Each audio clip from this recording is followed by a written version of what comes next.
जम्मू कश्मीर में 3:30 शाम को आतंकी हमला हुआ। सेना के काफिले पर आतंकवाद ने ग्रेनाइड से हमला किया और इस अटैक में उसमें 4 जवान शहीद हो गए थे। लेकिन आज खबर है कि 5 जवान, एक और जवान इस आतंकी हमले में शहीद हो गए। हाई अलर्ट और हमले के इनपुट के बीच में जम्मू कश्मीर में एक माह में सबसे बड़ा आतंकी हमला को अंजाम दिया गया आतंकियों के द्वारा। हिजबुल मुजाहिदीन के दुर्दांत आतंकवादी बुरहान वानी की बरसी पर सुरक्षा बलों पर हमले के इनपुट सुरक्षा एजेंसियों को पिछले कुछ दिनों से ही लगातार मिल रही थी। आपको बता दें कि जम्मू कश्मीर के कठुआ में सोमवार को आतंकियों ने सेना की गाड़ी पर घात लगाकर हमला कर दिया और इस हमले में 5 जवान शहीद हो गए जबकि कई जवान घायल हुए।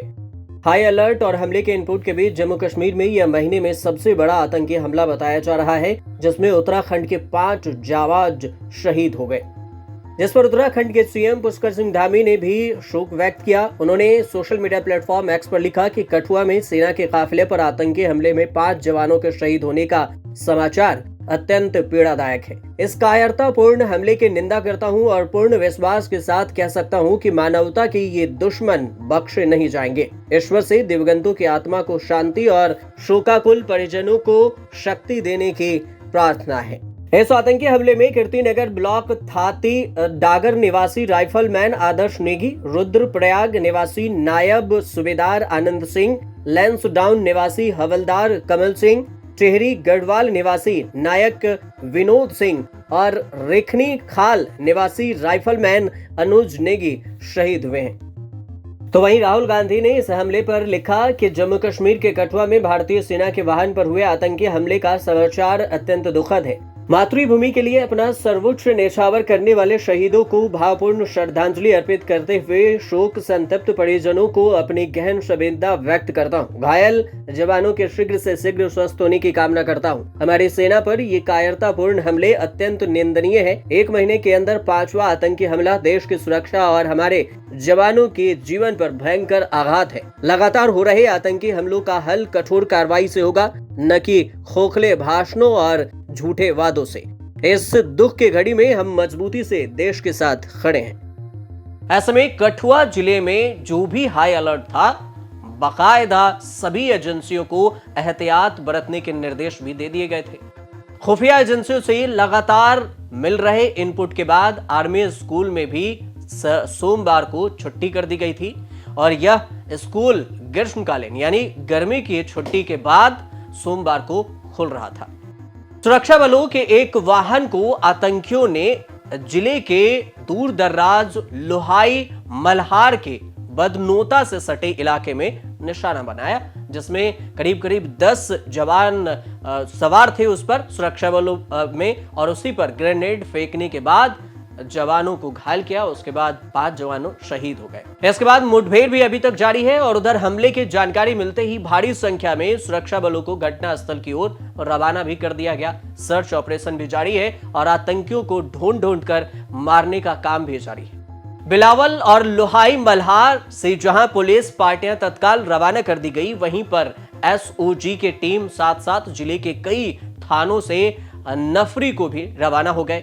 बनी के ढग्गर इलाके को सेना और पुलिस ने घेर लिया और जानकारी अभी यह भी मिल रही है कि आतंकियों के सफाई के लिए उधमपुर से भी सुरक्षा बलों को घेराबंदी में लगा दिया गया है। उधर भारी संख्या में सुरक्षा बलों ने आतंकियों के खिलाफ सर्च ऑपरेशन शुरू कर दिया है।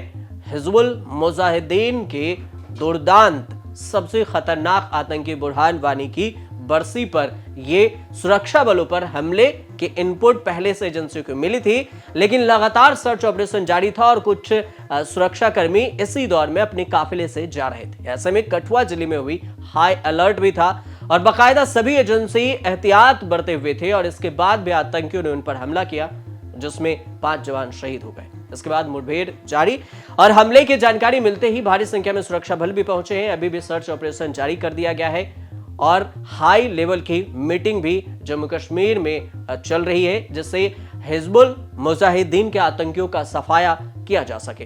अगर हम इस आतंकवाद विरोधक अभियान की बात करें तो लगातार जंगल के क्षेत्र में सुरक्षा बल गए हैं, विशेष दस्ता भी है जम्मू कश्मीर पुलिस का, और प्राथमिकता यही है कि उन आतंकियों का पता लगाया जा सके जिन आतंकियों ने कायराना हमला किया भारतीय सेना के वाहन पर।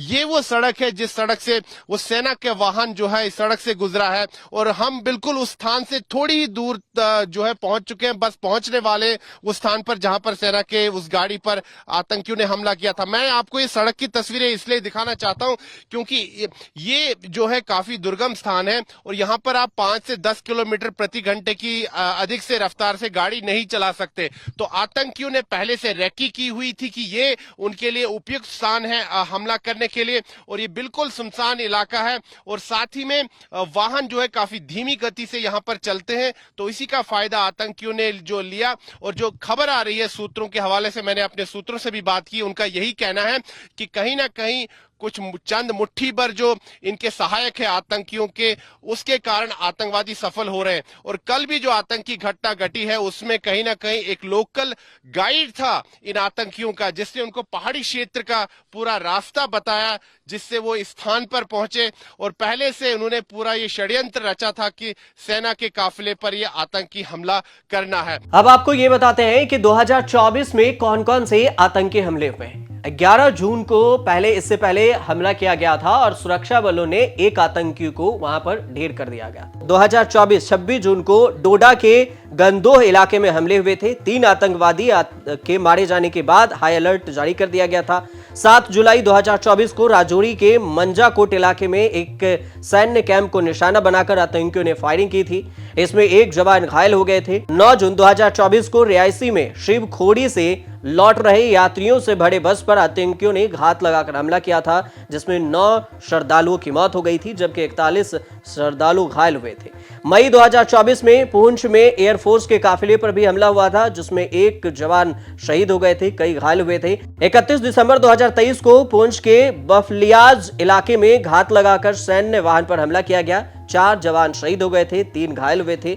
20 अप्रैल 2023 को पुंछ के भाटू दूड़िया इलाके में भी हमला हुए थे, जिसमें 5 जवान शहीद हुए थे। 2022 में भी राजौरी के दरहाल इलाके में परगाल में सैन्य सुरक्षा बलों के काफिले पर हमला हुआ था, जिसमें 5 जवान शहीद हुए थे, 2 आतंकियों को मार गिराया गया था। अब ये एक और सुरक्षा बलों पर आतंकी हमला है, जिसको लेकर सर्च ऑपरेशन जारी है। अब देखना यह होगा कि आतंकियों का सफाया सुरक्षा बलों के द्वारा कितने दिनों में जम्मू कश्मीर से किया जाता है। तब तक आप देखते रहिए न्यूज़ तक।